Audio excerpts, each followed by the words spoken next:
And Sony is adding to the fire because they had a really big scandal, a digital rights scandal. So Guido, if you didn't know, when you buy a game digitally, you're not actually an owner of that game. Correct. Yeah. What you're doing is you're getting what's known as a license. Or, you know, the renter's agreement. a renter's agreement, baby, a subscription, you dumb shit. Very similar to maybe like if you're a rapper and you use BeatStars. Very similar to that. Purchase your tracks today. Yes, basically, it's a contractual agreement to you can use this software, this media, as long as blah, blah, blah, blah, So that's blah. a new thing. They're pushing a lot of this now. Well, and actually I have a video that will describe it more, but a quick synopsis is that what they're doing, Sony is making it to where you have to log in every 30 days online to verify your licenses for digital games, or they will be unplayable. Guido Papi. So if you go to Africa with your PlayStation for 2 months and you're not going to be able to play any digital games, the only exception is if you have the disc. That'll be the only exception to where you won't have to check in. They ain't got that. This is an upset. This is going crazy. I got my boy Luke Stevens. He's a pretty big media tech guy. He's going to kind of break it down and why this is kind of a big deal for like continuity of games. Because Guido, before I play it, do you ever like think about or ever want to play like an old game that you used to play? Sometimes. I know you're not like a maniac about it. I do like my old like GTA. I don't play it anymore, but I would love to play like Vice City. Yes. Be sick. Now I've been craving to play the original Roller Coaster Tycoon and Zoo Tycoon. Yes. And see, it's things like that to where sick. I think I agree more with the consumer is that if we allow these companies to just do whatever they want digitally, things may become unavailable in the future in terms of like your favorite game or things like that. If it's only digital, like the company can erase all of its existence. It's gone forever. Yeah. Like the good thing Nothing ever happened. Nothing. It's imagination. But that's the thing that I like about CDs and DVDs. Like, unless they're coming to your fucking house, they're not getting that shit back, son. You can fight me for my Spider-Man DVD, boy. But when it comes to like Prime Video or Disney, if they lose that license, they don't care. They'll rip that shit from your account instantly. Amazon got into a lot of trouble about that a few years back. They took off a lot of like big series that people just paid full price for, and they were like, "Oh yeah, because you can buy movies. Yes, you can buy it, and yeah, if it's gone, no more. And Sorry. you quote unquote own it, but you don't. And so that's where I'm like, bro, it's almost pointless to buy movies now. You might as well just fucking stream it. The only benefit is maybe being able to download it, even like just for a little bit to watch it, like on a plane or something. But yeah. Let's let Luke describe kind of what's going on here and the details of everything. Kicked the hornet's nest and kickstarted what may end up being one of the biggest gaming scandals of 2026. Let me tell you about it. Late yesterday, they issued an update to how the PlayStation Network handles digitally purchased games. You see, what it used to be is that if you bought a game digitally, you could have it on your console and then play it. Like the world should be. If I buy a game and download it, I shouldn't have to fucking prove to you later on that I own it. That's fucking crazy. Even if you lost internet connectivity for an extended period of time, which is what I would expect to happen. If I buy a game, it's installed on my console. Thank you, Even Luke. if my console is powered off for a month, I should still have that game on my console playable, right? But after this latest update, a bunch of tech-savvy people on Twitter tried experimenting with what these updates changed and found out that actually now, if you purchase a game digitally from here on out, if you have your console... That is a good point. It actually is similar to the smoking thing you were talking about. This only is going to apply to games purchased like now. Mm-hmm. So if you purchased a game like a year ago, you're good. So it's kind of funny. It kind of relates to that. Unless I do an update. It's all... Bitch, it's temporary. Buy the discs right now because guess what? They're taking... It's funny because even the discs now don't even have the full game. You have to download the rest of the...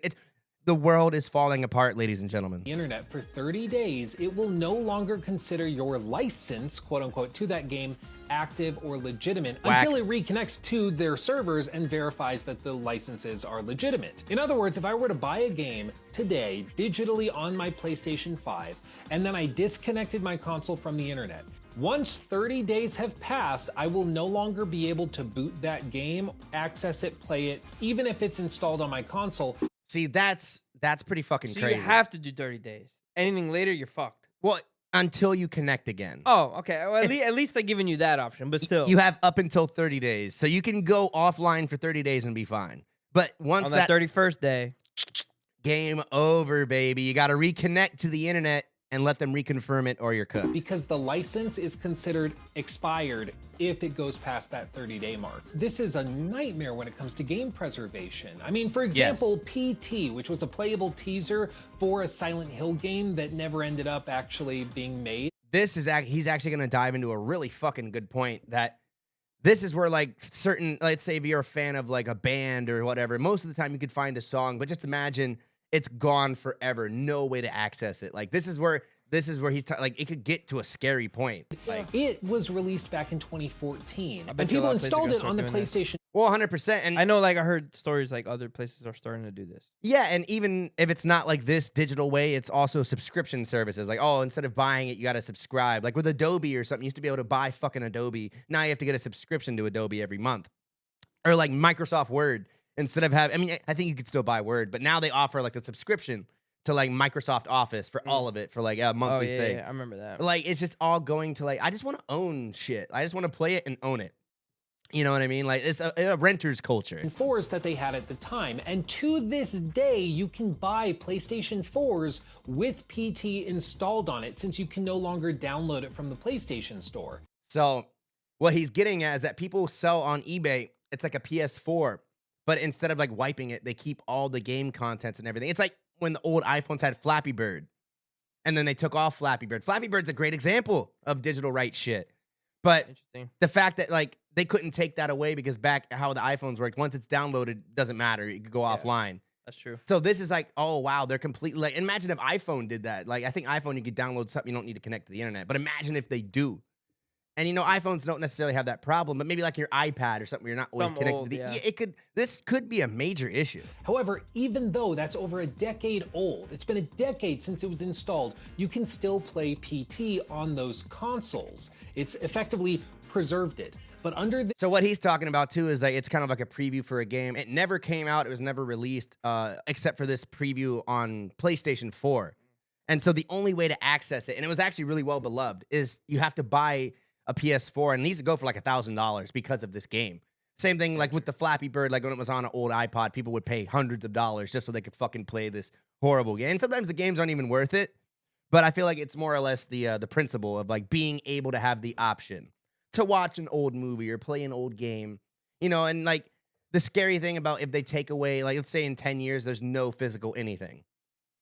Do we really own any media? You know what I mean? Yeah. Let us know in the comments, guys, because that's the part that scares me. This new update, it would be erased after a month, never to be touched again. But let me know in the comments if you think this is a big deal or not.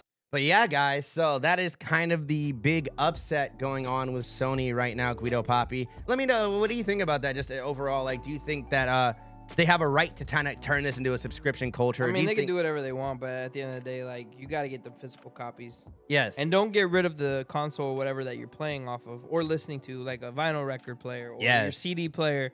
You got that old radio where you can still put the disc in. Take care of your physical media.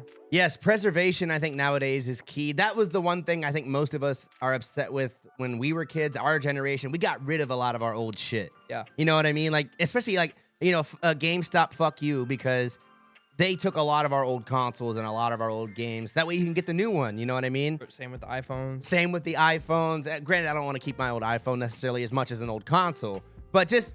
Sometimes, hold on, let me put something onto your perspective. Put it in. Say someone dies in your family, but they left you a really good voicemail back in the day. You can't get that off. Sometimes. Yes. Well, now, yeah. Maybe back, let's say 2008, whatever, like no cloud. Yeah, for sure. That you'd have to like, I'm keeping this phone forever. I have a phone with that. Oh, wow. And I'm not trying to copy anybody because I know a lot of people have the same story, but no, for sure. This one's specific. Yeah. I have just one message. It's not even like a crazy message. It's a really loving, like, happy birthday message. Oh, that's cool.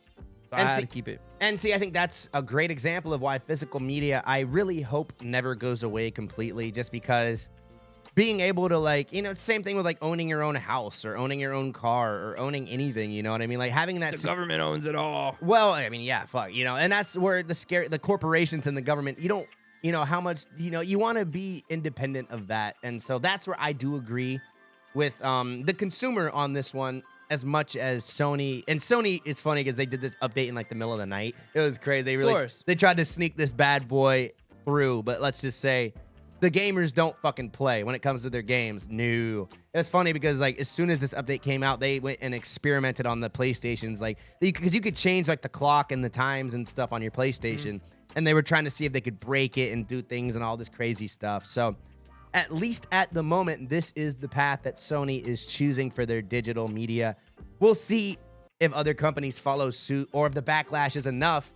If you're really upset about it like I am, make sure you go let them know. You could go comment, you go say, fuck you, PlayStation, you suck, whatever you want, you know. I want corporations because, you know, we need those to make games, you know. Without corporations, we're not getting new games, we're not getting new movies.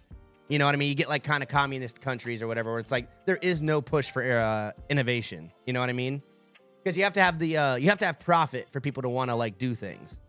You know what I mean? Or else they're just going to kind of, you know, maintain the status quo. So ultimately, guys, let us know in the comments if this is a big deal to you or if it's a big deal in the gaming sphere at all, guys. It's BBE Podcast, Candyman, Guido Papi.